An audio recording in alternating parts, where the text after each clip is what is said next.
Hey guys, it's Morgan from the beach classroom, and today I'm going to be talking about informational writing in kindergarten.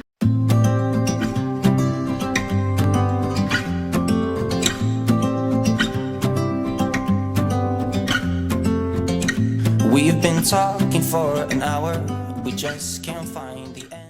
Okay, so I'm on vacation. I've been doing literally nothing, and I've decided that it is time to make a YouTube video for tomorrow because today's Wednesday. So sometimes I post on my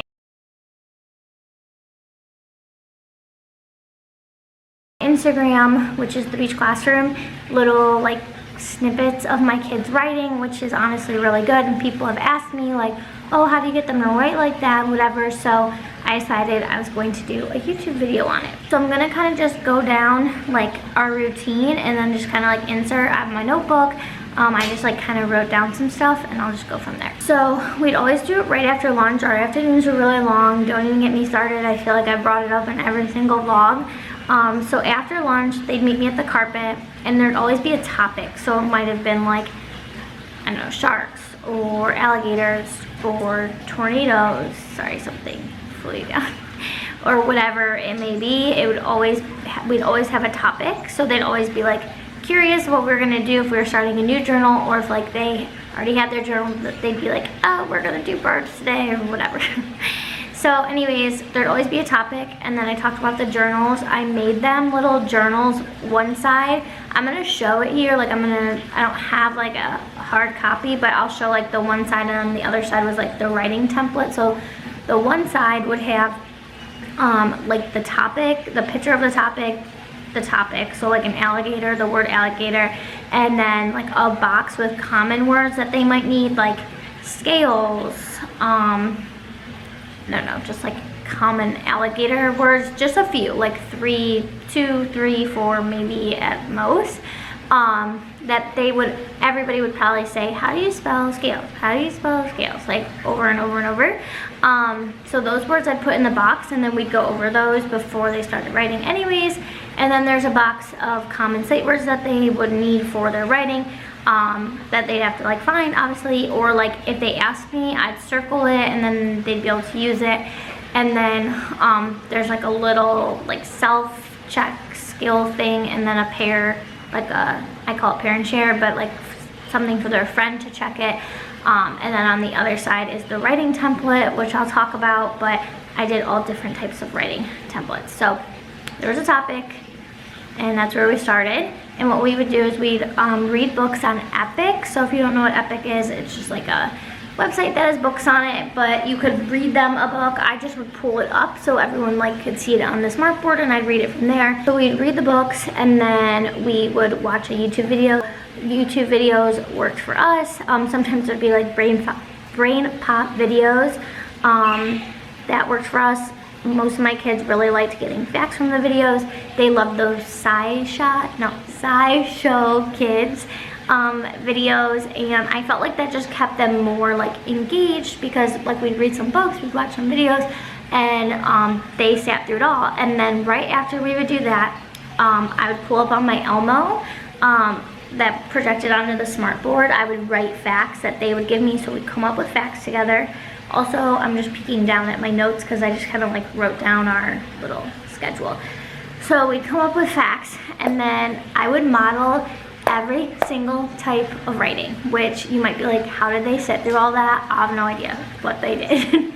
I think because they were curious. They like wanted to see, how do I get to that top level? How do I get to that most advanced writing? How do I get there? So what I would do is I'd start with like the lowest level, where it was just like a box and a line for like a word. So say, I gotta think about this. Okay, say we're doing spiders, okay?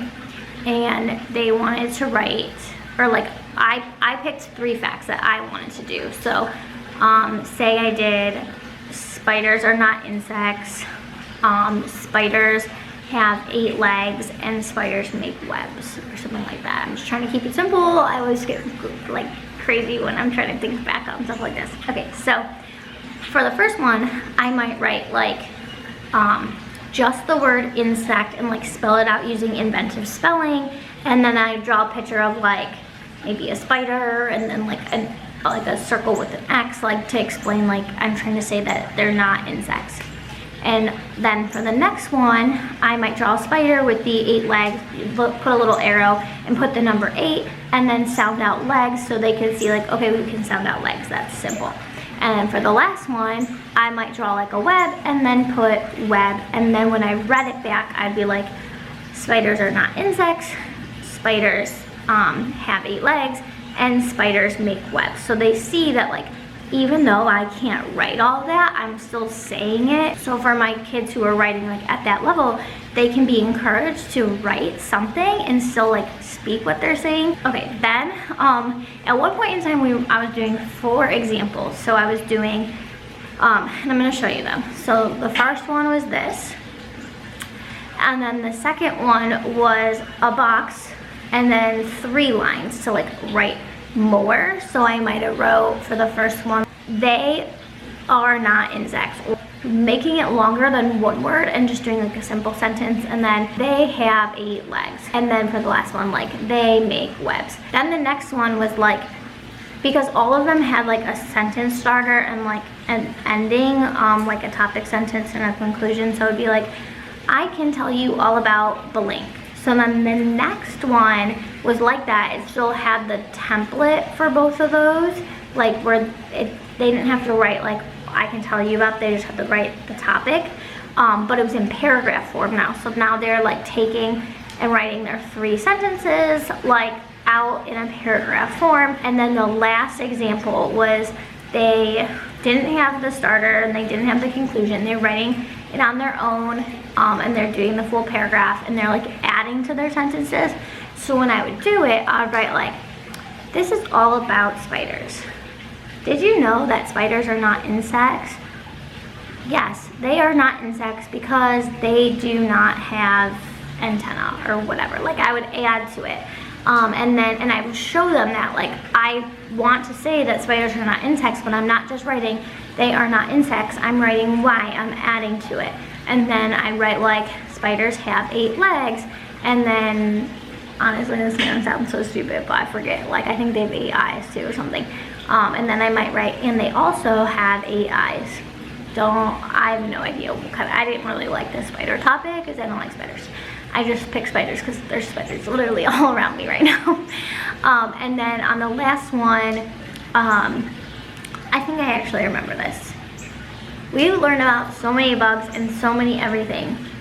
I know with spiders, they like fly off on the silk and then they create their own web somewhere else. So like I would have, with my kids, for that last fact about making webs, I would talk about that. Or I could say like, spiders make webs, they make webs to catch prey or something. So like I'm adding to it. And what I used to do was I'd write like more inventive spelling and stuff. And then my boss observed me and we were like talking about the rubric and stuff. And there was like this thing that says like, uses exemplary, I cannot say that word, examples, like always. And I was asking her, I was like, well, what does that even mean? Listen, shame me, I don't care, I'm just being honest. I had no clue like what she was talking about because it's kindergarten, like obviously. And she was like, oh, like you're showing like the most advanced way to do it every single time. And like, honestly, that was the best thing I could have ever done. Like some of my kids who were using like the template that had the boxes and just like the sentences, like the little sentence with like no topic, they went from like literally writing hodgepodge on that to writing a topic sentence on that paper underneath where it said I can tell you about blank, like squeezing it in, writing their facts, like putting an ending sentence because they wanted their writing to look like my writing, to look like the writing like at the end that they clapped for. And like honestly, like we would talk all the time, like no one was singled out. We would always say like how, I'd always use the examples of how like, you know, if I went out and shot like a basketball or something like that, I might be at this level, like I might need practice and I might need to go closer and whatever. I said, but if I went to the dance studio, because I'm a dance teacher, I would be on this paper because I have all the skills. Like I am more comfortable and I'm able to do more with it.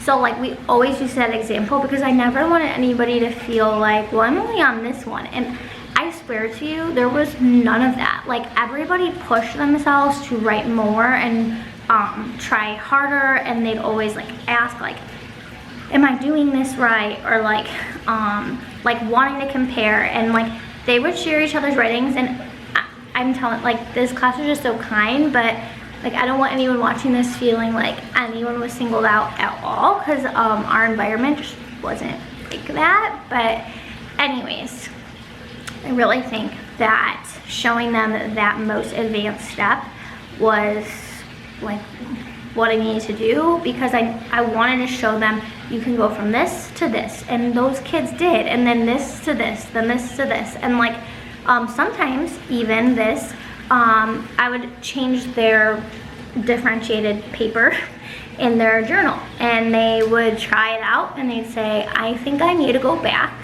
to the other one because I'm having a hard time writing it like this.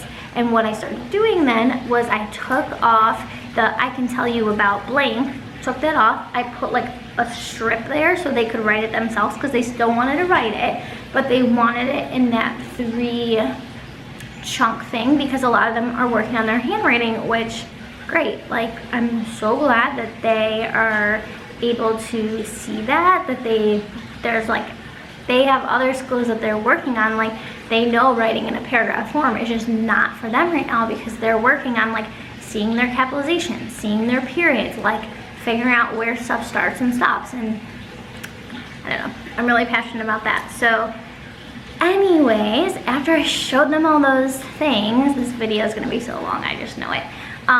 Then I would go into small groups with them, and what I would do was, no one had set days, so I split them up into 5 groups.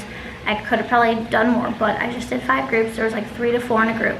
And then I did have it on set days, but I noticed like the same group was getting like shafted because like I'd be out on that day, or like we wouldn't have school or something. So I just started highlighting like a group and being like, okay, this group's with me, highlight them in the Google slide. And then whatever group was next, like so say the next day we had an assembly and we didn't do writing, well that was fine, because then the following day that group got to be with me, and it just worked out so much better. So we started doing that. I'd meet with them in a small group. The other kids, while I was in a small group, they had on like Disney piano music, which I love. You could just literally search for that, or top hits piano music, which I also love. I'd set a timer for 10 minutes because I had a few who were good writers, but they needed me all the time, no matter what, no matter anything. So 10-minute timer, they're not allowed to talk to me, obviously, unless it's an emergency or something, but 10-minute timer. They were allowed to, I wanted them to sit in their seats, but some kids like wanted to go in the hallway, some kids wanted to be at my desk, like stuff like that. And I allowed it, but in my room, I do stuff like, okay, you can try the hallway, whatever. You come back in and you have nothing written down, you're not going in the hallway again. So sometimes they like learn the hard way on that, and I'd give them a chance again, like not the next day, but like a little bit later. But some kids just needed to be in the room. Some kids just needed to be at their desk with an office around them. So they did it themselves. They chose, they knew it was all a well-oiled machine. And then my group with me, I like got to guide them and work with them like basically one-on-one, because it was just like 3 or 4 of them. And then once most of them were done, I would start calling. I had like a little lap desk next to me, and I'd start calling them over one by one, checking their writing that they did on their own. Like I always use black marker, like correcting their little capitalization, stuff like that. They also did this thing called pair and share, where when they were done, they found someone else who was done, they'd read it to each other, they'd mark like, and it shows in the little thing, like, do you have capitalization? Do you have punctuation? Do you whatever? Then I feel like our writing time was so long. but they had so much stamina because I swear to, like, getting rid of inventive spelling has been the best thing in my life. But anyways, after that, we got a podium probably around like President's Day. We were talking about the president and giving speeches, and then we had a podium in the school and I brought it down so they'd give speeches at the podium. Just the group that was with me got to go, so like that way it didn't take forever, and everybody got a chance. So just the group that was with me. That podium was way too big, so I built my own, which I'll put a picture here. It's kind of hard to see, but I just stacked crates, hammer nail. It is not amazing, but then the inside, like, I can stuff like extra stuff for them to do, which gives me another thing. Okay, we're gonna try to finish this up. Anyways, they'd go on Write Reader, or they could go on any type of like learning activity on their computer, but most of the time they'd want to go on Write Reader and like write books on the computer. I made them little like fake Instagram posts, fake like cell phone text message things that were in that like writing podium that they could get out. They like to write notes to each other. That's a big thing that we would do in our class. So they were just like doing any type of like writing activity on their own. Usually by the time they were finished, they didn't have that much downtime. But I knew that they were doing something like appropriate, I should say. I don't know, like I'm sure sometimes they were on ABC, yeah, but like, is it really that big of a deal? Their writing turns out phenomenal. They're good to go. And then the group, while they were waiting, the group would share at the podium, and then we would pack it back up. They put it in their writing folder, and then put it into their shelf. And usually the journal would have like 5 days worth, so like Monday, Tuesday, Wednesday, Thursday, Friday, and then they would turn it into me, I'd grade it, send it home. I had like little sheets. This is the first year I did this, but it showed like where your child landed and why, and like what can you do to help your child at home. And I honestly could like link that down below. It kind of pertains more to like me specifically, but maybe it would work for you. Oh, 2 things I want to mention is my kids never wrote, like when we would do like pigs, they never wrote things like pigs are pink. They never wrote those things.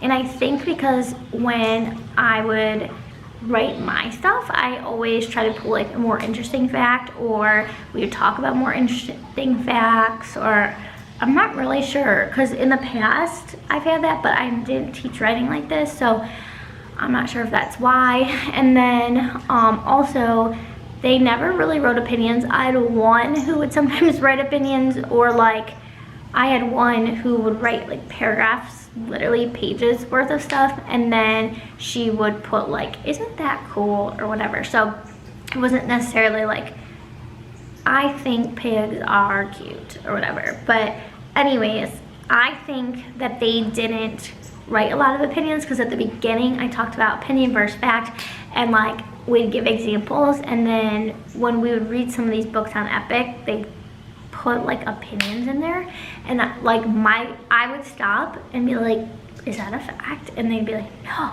So then when we would get more deep into it, like as the months went on, they would be like, opinion. Literally, I'm raising like crazy children. But anyways, so I think that's why I just like put a big focus on it, and that's about it. That's all I have. I really am passionate about teaching writing now, and I never, ever, ever, ever, ever was. I never liked it. I liked math only. I mean, I was fine with it, but I was obsessed with math. Now I think teaching writing is my favorite. So that is our writing. That is it. Hopefully I had enough pictures to show you guys, and that's it. Thanks for watching. Teacher videos on Thursdays, personal videos on Saturdays if I have them, and you can follow me on Instagram at The Beach Classroom. Bye.